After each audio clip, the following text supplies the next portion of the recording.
the virus isn't necessarily the problem in that, like, the virus is the one killing us through viral overload. The virus is causing a hyperactive immune system. And whenever the hyperactive immune system, and we'll talk about it here in a second, goes up, the immune response starts attacking the organs. And it's primarily because it's going up so much, these attacking, what do they call them? Not metabolites, it was something else. Macrophages. How these things all interact with each other is that it will eventually start attacking anything in which it can't identify or that is perceived as a threat. And depending upon where all the virus is, it can perceive it as a threat in those tissues. We know that it is in oral mucosal, absorbent lung, I think small intestine, or colon, one of those, possibly. I didn't hear stomach, so I don't know why they wouldn't have that one. But anyway, we'll move on. I digress. So, again, it's not so much the mortality by the virus, it's our immune system's response to the virus that gets into a point where people get their organs attacked. And that's whenever they lose respiration function and lose, what else is it? Oxygen intake because of the respiration. And I'm trying to think what other systems are involved with that. It's definitely going to be heart and primary pulmonary, though, primary lungs. So anyway, whenever I started getting into the studies, there's a few, I think 2 or more on THC in COVID or coronavirus types of viruses, because they work the same in this regard. So on SARS-CoV-2, I believe, is where they did a lot of this, both for the CBD and the THC.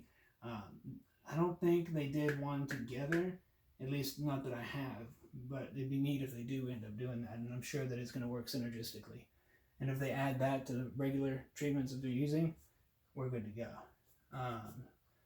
So anyway, THC is an immunosuppressant. That's why people that have, what is it called? Autoimmune disorders. It helps autoimmune disorders because it suppresses the immune system from attacking other systems within the body and having it go on hyperdrive, which is what a lot of autoimmune diseases do. So that it's constantly trying to attack the body. And THC induces apoptosis into immune cells, which if you have a condition where you need your white blood cells and you need your immune system, like if you have a cold, then you don't necessarily want to be taking in THC, or at least high amounts, to where it would affect the blood cells, the white blood cells, or the immune system from functioning at its peak for performance. But in this case, what it does is whenever it hits apoptosis in the immune cells, that keeps it from having an immune response, this type of immune response that ends up attacking organs. So instead of having like 100,000 immune cells that are out there attacking all this stuff, you can cut it down to like 10,000. I don't know the numbers. We don't have any numbers as far as milligrammage dosages or anything like that. And I'll get into that later. But anyway, the more apoptosis, the less immune cells, the less likelihood of like getting to the point where you're getting your organs attacked, organ failure.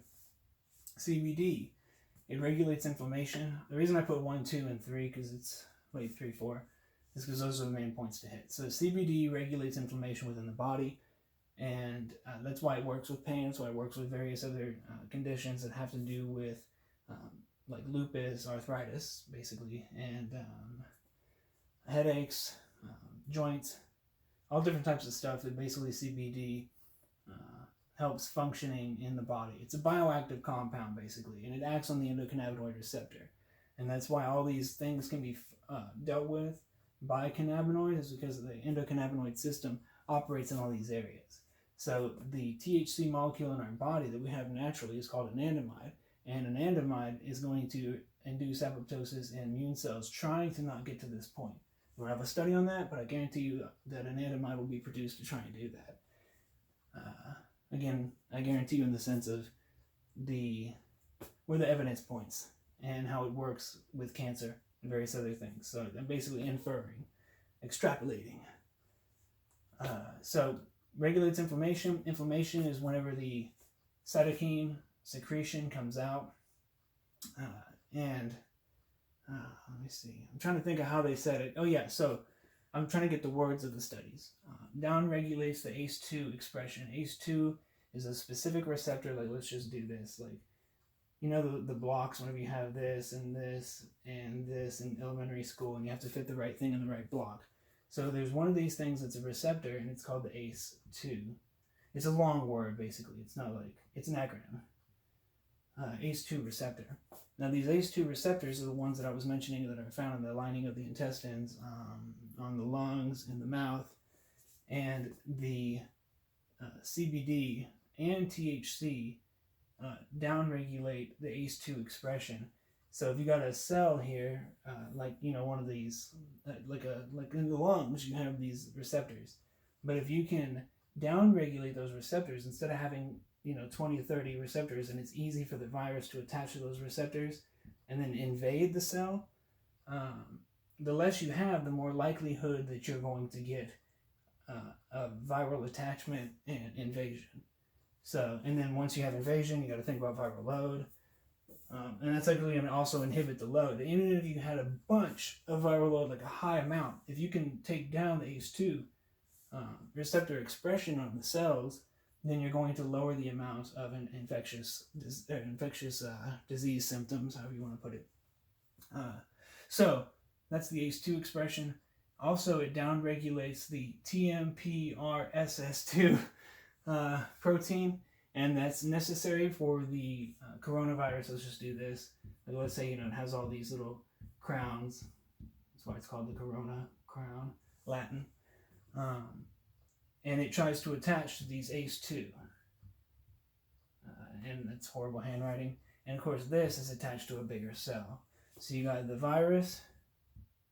I'm just going to put corona. And then, like, just a healthy cell. Not expecting y'all to read all through this. So just listen to me as I'm going through this. You can even close your eyes or whatever. Throw it on YouTube, put it down, think about it as I'm talking. Anyhow, there's proteins that are necessary for the coronavirus to attach to the cell. And this is how elderberries and various different things, I think it's beta-caryophyllene that, I'm pretty sure beta-caryophyllene that is the compound in elderberry that inhibits this protein from functioning properly, so it can't attach to the receptor and enter into the cell. So you have multiple, just like with cancer cells, you have cannabinoids working from multiple angles to perform the same ultimate function, which is complete removal of the virus or inhibiting the virus from growing in the body. So you don't increase in symptoms, you don't have this cytokine storm down here, and you don't get your organs attacked, and you just basically recover like a common cold. So, I mean, even if this is more serious, which it is, than of course the common cold, it will be less than, or it doesn't have to be as feared if we find these types of drugs. And so the reason these studies were done is because they're looking for anything having to do with inflammation, because if they can bring down the inflammation, that's whenever you can down ACE2 regulation and the entry. Trying to think, how does that work? I know that cytokine production and secretion has to do with inflammation. So these papers, I'm going to put all the links in the description on the bottom, but these papers are like just full of this kind of stuff, this TMPR SS2 protein type thing. I mean, it's nothing but just acronym, and numbers and all this kind of stuff, hyphens. And so, but I wanted to be able to pull this out so that people could basically understand what exactly is going on in these studies without having to go and pick them up and find them and all that kind of stuff. So both of these, either together or individually, and definitely together they'll work synergistically, inhibit the cytokine storm because it inhibits the production of, or the secretion of cytokines or cytokines, whatever they're called. So yes, if you can bring down the cytokine production, which leads to the cytokine storm, which leads to the attacking of the organs, then you're good to go. Now, we don't know the milligrammage. Like I said, we don't know how long it needs to be, like milligrammage and like not just dosage, but duration. How many times we have to dose a day for this. And I'm not a doctor. I don't intend to treat, consult a physician, and ask a pharmacist. And I'm going to put the links in the description. So I'm not advocating any type of specific protocol, or I'm pretty sure I touched on everything. Disrupts entry, downregulates receptor expression, induces apoptosis, regulates inflammation. That's everything. THC, CBD, this one does apoptosis, CBD does the rest. Apoptosis will keep the immune response up, increase. It'll keep that down. It will stop it or inhibit it from increasing. So that's everything. Again, I'll leave this to y'all. I'm not giving any kind of prescriptive advice. I'm just telling you what I would do, and I'd be getting on some good quality CBD that's been tested, that people know about their stuff and the plants and the source. So, love y'all. Love you, Auntie, my aunt. And yeah, talk soon.